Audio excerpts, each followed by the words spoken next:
akarere ka Muhanga ni akarere uyu munsi wa none Quran ikiri hasi, ariko ikiri hasi kubera imyumvire n'imitekerereze. Si ukuvuga yuko nta bushobozi buhari, si ukuvuga yuko nta barimu bashoboye bahari, ahubwo ni imitekerereze ya bamwe mu bayisilamu igiye itandukanye iri hasi iciriritse. Mu byo rero twasaba abayisilamu muri rusange, turabasaba kuzamura imyumvire yo gutekereza byagutse, kumva yuko Quran mu karere kacu twayishyigikira duhuje imbaraga, yaba abo barimu, yaba abayisilamu muri rusange, ndetse n'abayobozi nk'uko turi mu nzego z'ubuyobozi, tugashyigikirana kugira ngo tugahuza imbaraga kugira ngo Quran izamuke. Ni uguhata abana gusubira mu masomo bize, bagiye gusoma bakaza bagasubiramo kenshi, ibyo bizana intsinzi. Ntibaharire abarimu babo, nabo bakabagira inama yo kuzajya bagasubiramo ibyo bize cyane, nibyo bitanga intsinzi ku mwana. Ndashimira umubyeyi wanjye cyane cyane mama wanjye nshishikarizaga kujya kwiga Quran. Papa wanjye ndamushimira kuko aba yagiye gushaka amafaranga kugira ngo abone uko tubaho. Allahu Akbar, Allahu Akbar. Sharia TV, ishakiro ry'ubumenyi bw'idini ya Islam. Alhamdulillah rabbil alamin, wassalatu wassalamu ala rasulina sayyidina Muhammad wa ala alihi wa ashabihi ajma'in. Assalamu alaykum wa rahmatullahi wa barakatuh. Bakunzi bakurikiye Sharia TV ndetse na Easy Capital TV, turi mu karere ka Nyanza aho twitabiriye ibikorwa byateguwe n'umuryango w'Abayisilamu mu Rwanda. Akaba ari igikorwa cy'ingando nyuma y'igihe kirekire.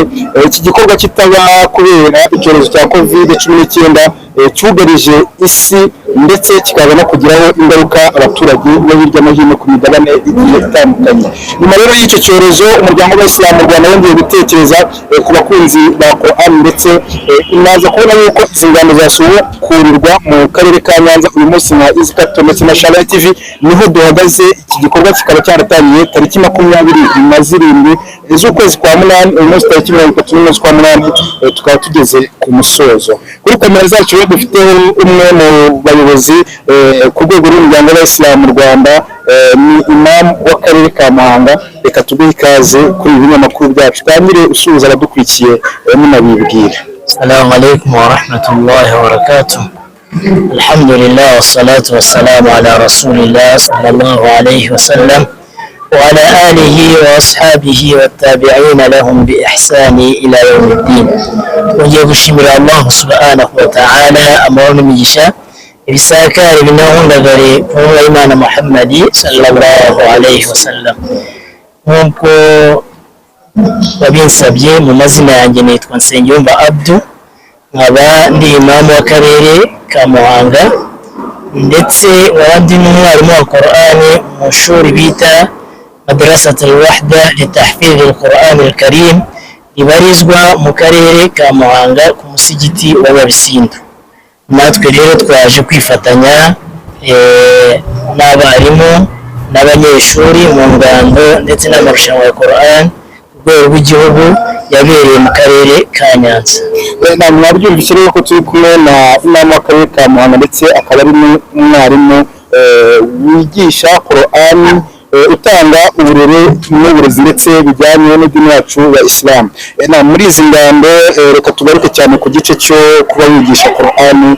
Hari harimo igice cyo guhugura abarimu. Urabona amahugurwa mwahawe hano muri aka karere ka Nyanza, urabona icyo azafasha cyane ku myigishirize yanyu n'abantu mufasha ababyeyi ndetse n'idini yacu kurera Islam? Urebye ni amahugurwa meza twagize, umwanya wo kwakira abaduhuguye, abarimu bacu, abashekhe bacu bagiye batandukanye baturutse mu ngeri zitandukanye kandi baduhuguye ku by'ingirakamaro. Iyo urebye usanga abarimu ba Quran dukeneye amahugurwa ahoraho kuko aradufasha cyane. Mu nyungu z'ibanze twahawe nuko umwarimu wa Quran ari umuntu ukwiye kuba w'ingirakamaro ku bantu, mu mico, mu myifatire, mu myitwarire ndetse no mu bumenyi, akaba imbonera ko yigisha Qur'ani, yaba abanyeshuri ndetse n'ababyeyi arerera abo bana muri rusange. Hari benshi bifuje kwitabira aya mahugurwa ariko bitewe no ko hari abandi basigaye biga batari bari ku byiciro byasabwe mu bitabiriye umusabaka ariko bakaba bari babinyotewe. Aba ngaba ni ubuhe butumwa mugiye kubashyira? Ese ibyo mwahuguye mwiteguye gute kubafasha no kubibagezaho kugira ngo mubashe kujyana mu njyana imwe, mukomeze gufatikanya kurera k'Isilamu ndetse dore ko ari nazo nshingano uyu munsi murimo? Icyo twabwira abatarabashije kwitabira izi ngando, mu kuri izi ngando ni nziza cyane, ubimenya iyo uhageze ukabimenya iyo uhari, uburyo cy'ubusabane bubaho, uburyo kiguhura kw'abantu bagiye batandukanye ndetse n'inyigisho duhabwa zo kuba ubona hari abo bakurusha ukabigiraho, hari n'abandi nawe urusha bakabasha kwigiraho bigiye bitandukanye. Ikindi tugahuza n'imico, kubera ko ari uturere tugera muri 30 twahuye, usanga hari imico itandukanye, hari n'imyitwarire itandukanye, hari ibyo tugenda twiga bigiye bitandukanye. Muri ubwo buryo rero babandi batabashije kugera aha, icyo twabasaba ni gushyiramo imbaraga ndetse natwe nk'abarimu turabasezeranya ko tuzafatikanya nabo gushyiramo imbaraga, kongera urugero rwiza rwabo rukaba rwazamuka rukaba urugero rwiza, amajuzi 5, amajuzi 10, kugira ngo nabo umwaka utaha bazabashe kwitabira kandi bigende neza. Izi ngando zirimo kuba uyu munsi ndetse zirimo gusozwa tariki ya 31, yego muri mu nshingano z'ubuyobozi ariko noneho babandi bo mu nzego zo hejuru, ni iki umunsi mwabasaba kugira ngo izi ngando nizizahagarare zizakomeze kubaho, dore ko utubwiye yuko hari byinshi zizafasha cyane mu buryo mwigishagamo ndetse no mu buryo bwo gukomeza kurera k'Isilamu? Ni iki mwasaba ubuyobozi mu nzego zo hejuru dushingiye kuri izi ngando uyu munsi zirimo gusozwa? Mbere na mbere turashimira ubuyobozi bw'umuryango w'Isilamu mu Rwanda burangajwe imbere na nyakubahwa mufti w'u Rwanda kuba yarafashe uyu mwanzuro ujyanye no kuba ingando ku rwego rw'igihugu, amajonjora abanza akabera mu turere, bakabanza bagahitamo abazahagararira uturere. Iki ni igikorwa tutigeze tubona uko byajyaga bibaho, kumva habaye amajonjora ku rwego rw'igihugu ku muntu ugiye kwitabira amarushanwa yo hanze, ariko byabaye isomo ryiza yuko ubuyobozi bubishyira ku rwego rw'akarere. Uyu munsi wa none umwana uhagararira akarere cyangwa umunyeshuri uhagararira akarere akaba ari umunyeshuri wahize abandi muri ako karere. Hari icyo byatweretse, hari ibyo byatugaragarije, dusaba yuko uyu mujyo n'uyu murongo wakomeza kubaho kuko hari impinduka twabonye. Mu byo rero twasaba ubuyobozi bukuru bw'umuryango w'Isilamu mu Rwanda no gukomeza gushyigikira Qur'ani nk'uko basanzwe babikora, ndetse no guharanira yuko abarimu ba Qur'ani bagira imibereho myiza, cyane yuko iyo turebye abarimu ba Qur'ani usanga hari aho bimaze kugera bikaba byiza, ariko hari n'ahandi abarimu usanga badafite n'iyo mishahara, badafite n'ubwo buzima ubona ko butunganye bumeze neza. Tubasaba yuko kugira ngo ireme rya Qur'ani dukomeze kuribona nk'uko riri ndetse rinatera imbere kurutaho, yuko umwarimu yaba uyibanze akitabwaho, akagira ibyo agenerwa by'umwihariko kugira ngo na bwa burere bwa Qur'ani bubashe kugerwaho. Reka dore ko uri umwarimu wa Qur'ani ukaba ufite n'inshingano zo kuba uri umuyobozi wa kariya karere ku rwego rw'idini yacu ya Isilamu. Qur'ani ho mu karere kawe ihagaze ite? Dore ko mwanitabiriye musabaka hari n'abana banyu, bo ni iki mubifuzaho? Qur'ani mu karere kanyu ho ihagaze gute? Ndagushimira muvandimwe ku kibazo cyiza umbajije. Iyo urebye akarere ka Muhanga ni akarere uyu munsi wa none Qur'ani kiri hasi, ariko ikiri hasi kubera imyumvire n'imitekerereze. Si ukuvuga yuko nta bushobozi buhari, si ukuvuga yuko nta barimu bashoboye bahari, ahubwo ni imitekerereze ya bamwe mu bayisilamu igiye itandukanye iri hasi iciriritse. Mu byo rero twasaba abayisilamu muri rusange, turabasaba kuzamura imyumvire yo gutekereza byagutse, kumva yuko Qur'ani mu karere kacu twayishyigikira duhuje imbaraga, yaba abo barimu, yaba abayisilamu muri rusange ndetse n'abayobozi nk'uko turi mu nzego z'ubuyobozi tugashyigikirana kugira ngo tugahuza imbaraga kugira ngo Qur'an izamuke. Iyo urebye uyu munsi wa none turi ku rwego y'uko akarere kacu ka Muhanga twitabira icyiciro cy'amajuzi atanu. Hari imbogamizi nyinshi zibitera nari bujye muri uyu mwanya, ariko mu kuri dufatikanyije twabikemura tukaba byazamuka. Icyo dusaba ababyeyi rero no kwitangira Qur'an, gukunda Qur'an ndetse no kumva yuko Qur'an ifite agaciro mu buzima bwacu, kuyitangira, kuyishoramo ubushobozi kugira ngo abarimu babone imibereho, babashe kuduhera abana uburere bwiza n'iyi Qur'an bayitwigishe, ndetse n'abayisilamu muri rusange. Igihe Qur'an izaba iteye imbere natwe ubwacu tuzatera imbere. Turabibona mu turere dutandukanye aho Qur'an itera imbere usanga n'abayisilamu bateye imbere kubera ko hari urumuri rwa Qur'an ruhari. Natwe rero turasaba abayisilamu mu karere ka Muhanga by'umwihariko batera iya mbere, bitangire Qur'an, batanga imisanzu yabo, batanga ibitekerezo ndetse babe bugufi y'abarimu, banagerageze kuba bugufi y'abana mu kubakundisha Qur'an, mu kubashishikariza Qur'an. Natwe tuzafata runini nk'ubuyobozi kumva yuko twashyigikira Qur'an kugira ngo itere imbere, cyane yuko tunashimira nyakubahwa mufti w'u Rwanda yagerageje kutugaragariza ko Qur'an ari ipfundo rya buri kimwe muri rusange. Assalamu alaikum wa rahmatullahi wa barakatuh. Amazina yanjye nitwa Ntakirutimana Ishaq, nkaba naturutse mu karere ka Muhanga, nkaba naje gusoma amajuzi atanu. Ishaq, uyu munsi amarushanwa mwarimo arasojwe, ese ubaye wa kangahe, uriyumva gute muri aka kanya?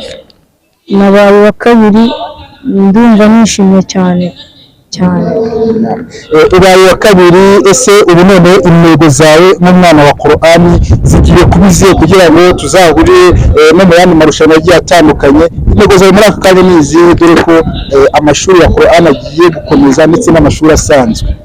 Intego zanjye ni ugusubira kwiga, nzakora amahajjadanje ku buryo nzagaruka wenda mfite Qur'an yose mu mutwe inshallah, nza kurushaho. Ishaq agize umwanya mwiza, dore ko ari zimwe mu ndoto z'umwarimu wigisha Qur'an kubona abo yigisha bahora baza mu imbere. Uyu munsi nda mutima zawe mwizeye?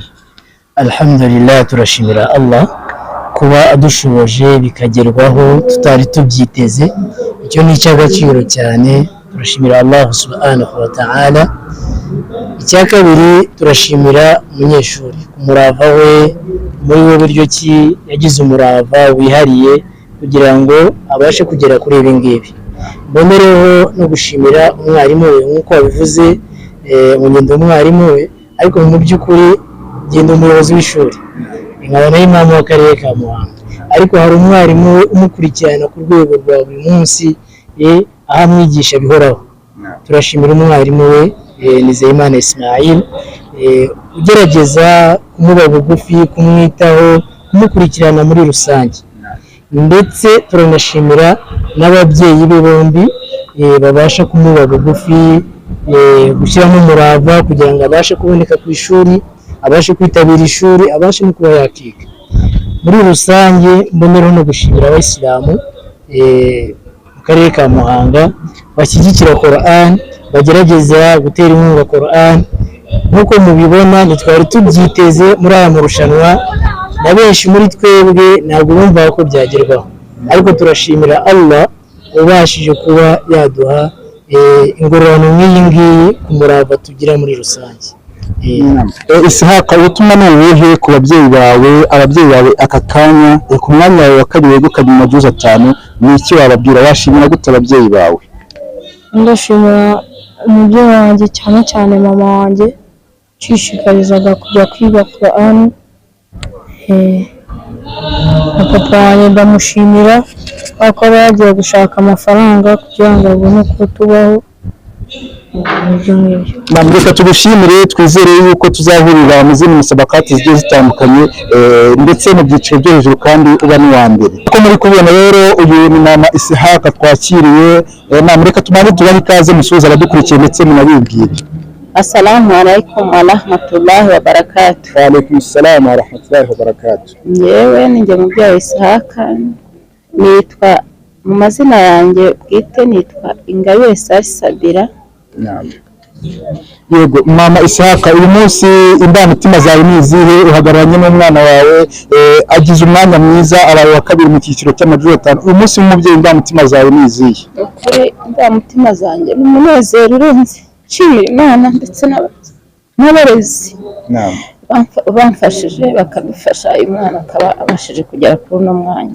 Yego ni umunezero urenze, Nyagasani wenyine niwe nashimira, yanejeje cyane. Yego inama ni izihe ku bandi babyeyi mufatanya kurera, cyane cyane gutanga uburere bwa Kisilamu kugira ngo turere abana bajyanye n'idini yacu ya Islam bafite umuco bari kuri gahunda y'idini ya Islam? Nize inama aho ababyeyi bagenzi bawe? Inama naho ababyeyi